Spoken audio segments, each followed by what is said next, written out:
귀한 하루 주셨습니다. 할렐루야 샬롬 하고 우리 인사합니다. 할렐루야 샬롬 샬롬 샬롬 샬롬 샬롬. 하나님 사랑합니다. 여러분 주 안에서 사랑합니다.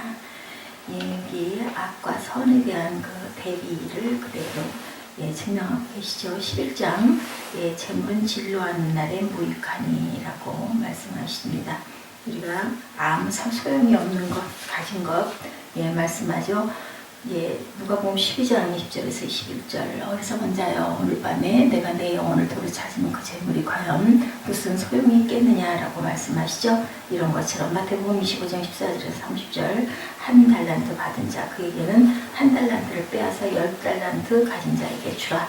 무익한 종은 바깥 어두운 데로 내쫓으라. 거기서 슬피 우며 이를 갈미 있으리라. 땅에 감추어두고 남기지 않는 자는 바깥 어두운 데로 내쫓겨라. 게으르면 이렇게 된다. 부자와 나사로의 이야기도 우리가 알고 있습니다. 또 야고보서 5장 1절에서 6절. 들으라 부한 자들아 저에게 이 말 고생으로 말미암아 울고 통곡하라. 너희가 말세에 재물을 쌓았도다. 재물은 하나님을 섬기는 도구로 사용해야 하나님께서 축복하신다라는 그런 말씀을 하고 있습니다.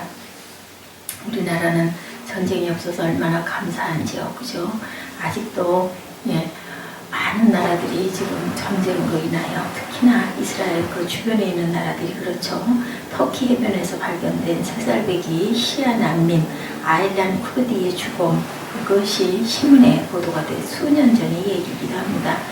폭력과 전쟁은 악이라는 사실 온 인류 앞에 보여주고 있죠. 내전을 피해서 캐나다로 가고 싶었던 어린아이 아일란은 5살배기 형 둘리과 3살짜리 아일란이 엄마 레암과 함께 불교의 나라로 옮겨가는 일들. 이런 그 아일란 같은 아이들이 얼마나 많은지. 붉은색 티셔츠에 감청색 반바지를 입고 앙증받은 운동화를 신은 아일란은 엎드려 잠이 든 듯이 그렇게 세상을 떠나고 말았습니다. 짧은 세상이죠. 여행길에 아일란 너무 큰 고통만 맛보도 가는 것. 우리는 얼마나 감사한가. 우리나라는 6.25 이후로는 아직 그런 내란이나 이런 것들은 조금씩 있지만 전혀 그런 일들이 없이 우리가 평안하게 살 수 있는 거 참 감사하다. 아일란이 나는 왜 이렇게 죽어야 하나요? 하고 무언의 그런 그 말을 하고 있습니다. 오늘 본문은 무엇이 하나님 보시기에 옳은 삶인지를 가르쳐주고 있어요. 속이는 저울과 정확한 추, 교만한 사람과 겸손한 사람, 성실한 사람과 사기꾼, 재물과 의리, 정직한 사람과 반역하는 사람, 악인과 의인들. 그렇죠. 세상을 칼로 물을 자르듯 이분법적으로 나누는 것은 문제가 있습니다. 성과 빛과 그림자가 뒤섞여 있는 것이 현실이다. 우리가 거기서 빛을 발견하고 빛을 따라 가야 되는 거죠. 그것을 누가 도우셔요? 헬퍼이신 성령께서 우리 마음에 항상 주시죠.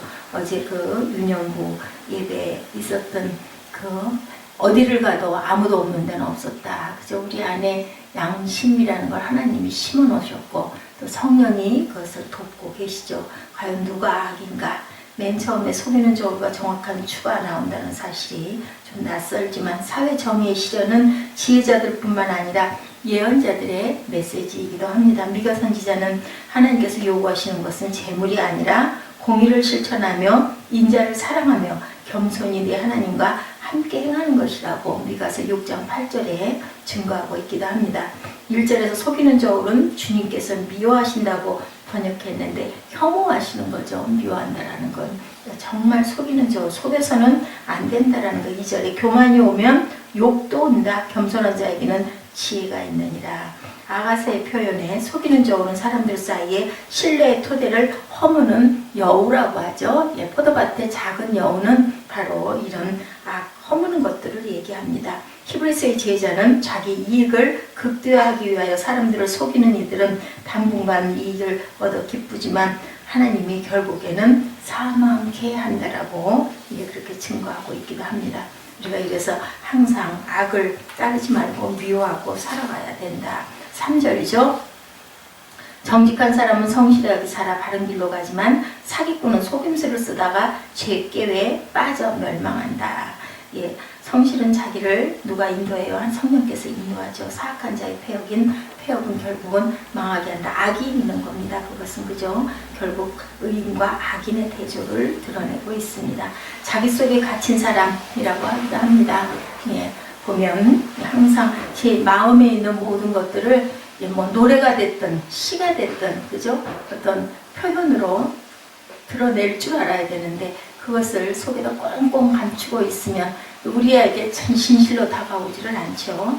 예, 악인은 도덕적으로 법적으로 문제가 있는 존재라는 것을 뜻하는 말이지만 근원적으로 살펴보면 자기 속에 갇혔다. 꽁꽁 가둬놓고 열어내지를 않기 때문에 어떠한 것도 뚫고 들어갈 수가 없게 그것이 하나님의 말씀으로 깨어지고 녹아져야 되는데 그게 참 어려운 거죠. 성령이 임하셔야만 마음이 뒤집어집니다. 재물은 진노하시는 날에 무익하나 공의는 죽음에서 건져냅니다. 의리는 째테카라고 번역합니다. 개역성경은 이것을 공이라고 번역하고 이 말은 나눔을 통한 사회정의라는 뜻을 나타내고 있습니다. 어려움에 처한 사람을 불쌍히 여기고 돕기 위해 마음을 쓰는 것이야말로 참 삶의 길이다. 순리를 거스르며 사는 사람들은 제 욕심에 걸려서 결국은 넘어지게 된다라고 6절에도 표현하고 있습니다. 뭐예요? 사악한 자는 자기의 악에 잡힐 것이다. 결국은 자기 깨에 자기가 넘어진다라고 하죠. 9절에 나오는 하나님을 경외하지 않는 사람은 하나님을 버린 사람을 뜻하고 있습니다. 악인은 입으로 그의 이웃을 망한다 하여도 의인은 그의 지식으로 말미암아 구원을 얻는다. 9절에 하나님을 저버렸다는 말은 자기 위에 더 큰 질서가 있다는 사실을 인정하지 않는 것. 그것이 바로 하나님을 저버린 것이고 죄를 짓는 일을 꺼리지 않습니다. 아무것도 없으니까요. 그죠? 새를 죽여가지고 아무도 없는 데 가서 죽여갖고 오라니까 다들 그 스승의 명령에 복종해야 되니까 아무도 없었다라고 죽였지만 그것을 절대로 나는 할 수가 없었습니다. 그 제자 하나가 그렇게 와서 얘기를 하죠. 이렇게 하늘을 우리가 잃어버릴 때 내 위에 아무것도 없을 때 무슨 죄를 저질러도 상관이 없어요. 그래서 나라에는 법이 있습니다. 그런데 법 위에 하나님이 계시죠. 하나님의 법.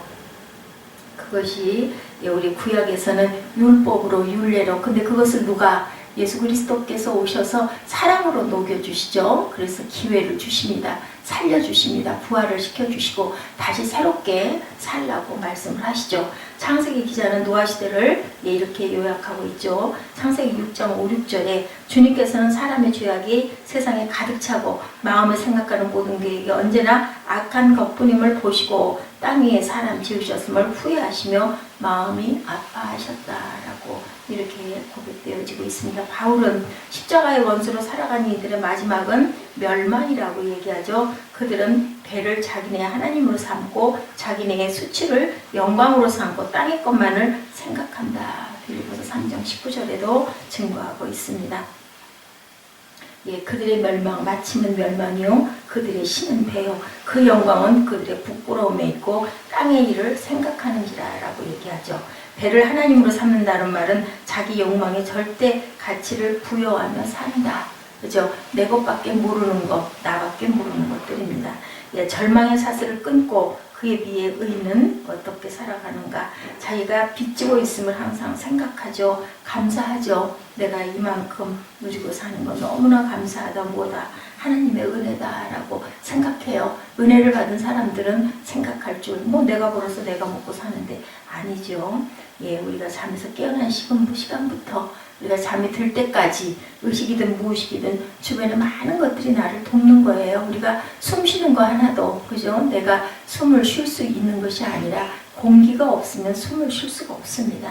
우리가 내가 배까지 부렸으면 내가 이렇게 잘 살고 잘 먹고 잘 누리지 내가 나밖에 없다라고 생각하면 감사할 것이 아무것도 없죠. 감사할 줄 모르는 사람의 마음에는 빛이 없다라는 것. 우리는 빛의 자녀로 태어났기 때문에 그 빛을 감사할 줄 알아야 된다. 빛에 쌓여서 우리가 살지 않습니까? 빛이 없으면 어떻게 살겠습니까? 하나님이 이 세상을 만드시지 않았으면 우리가 살 수가 없는 거죠. 우리가 그렇게 우리가 빛을 갚으려는 마음으로 살기에 주변에 무엇을 평화를 심고 살아가야 된다. 그렇게 살아가는 사람들이 잘 되고 복을 누리고 그것을 공동체가 함께 기뻐하고 경축할 수 있는 사회가 어떤 사회? 건강한 사회, 웰빙 사회, 참 영적인 웰빙의 사회는 이런 사회이다. 의인이 잘 되면 마을이 기뻐한다고 하죠. 악인이 망하면 마을이 환호한다. 10절에서 11절입니다. 정직한 사람이 축복하면 마을이 흥하고 악한 사람이 입을 열면 마을이 망한다라고 말씀하고 있어요. 이런 것처럼 성읍은 정직한 자의 축복으로 인하여 진흥한다고 하죠. 네, 흥하고 일어난다. 악한 자의 입으로 말미암아 무너진다라고 이렇게 말씀하고 있습니다. 교회도 그런 마을 가운데 하나죠. 우리가 항상 주님 말씀이 뭐가 돼서 우리의 표대가 돼서 주님 말씀 속에서 사랑을 실천하고 가야 된다. 구약은 그렇지 않잖아요. 모세율법에는 눈에는 눈으로 이는 이로 죄를 지면 어떻게 하라고 빼버리라고 하죠. 그렇지만 주님이 오시고 나서 예수 그리스도가 오시고 나서는 그것을 사랑으로 녹여내서 기회를 주므로 다시 돌이키게 베드로도 돌이켰습니다. 근데 끝까지 돌이키지 않으면 어제 우리 동영상 기억나시죠? 눈물을 흘리고 낭떠러지 끝에 떨어질 때까지도 네가 나를 부르나 보자 하고 기다리고 바라고 계신다라는 것. 탕자 기다리는 아버지의 심정이죠. 교회도 그런 마을 가운데 하나가 돼야 된다. 아까 얘기한 그 아일란이라는 3살짜리 꼬마 얼마나 많습니까? 그 비극이 일어나지 않는 세상을 이루기 위해서 우리는 땀을 흘려야 된다. 그래서 샬롬, 그죠? 화평케 하는 자는 하나님의 아들이라 일컬음을 받는다라고 말씀하세요. 화평케 하는 자들이 하나님의 아들이지 전쟁을 일으키는 자는 하나님의 아들이 아니면 우리가 세상에서 싸우는 것도 아무리 잘했다라고 싸우고 목소리를 높여도 사실은 하나님의 자녀가 될 자격이 없습니다. 우리가 우리의 의로 구원받은 자가 아무도 없어요. 하루에도 수십, 100번씩 우리가 혈기를 일으킵니다. 그래서 그것은 악이라고 말씀하죠. 주님의 우러가다 앞서 그 길을 닦고 계시고 눈물을 흘리면서 씨를 뿌리는 자는 기쁨으로 거둘 것이라고 말씀하세요. 이 믿음으로 절망의 땅에 무엇을 희망의 빛을 생명을 심고 가시는 저와 여러분 되시기를 주님의 이름으로 축복합니다. 기도하시겠습니다.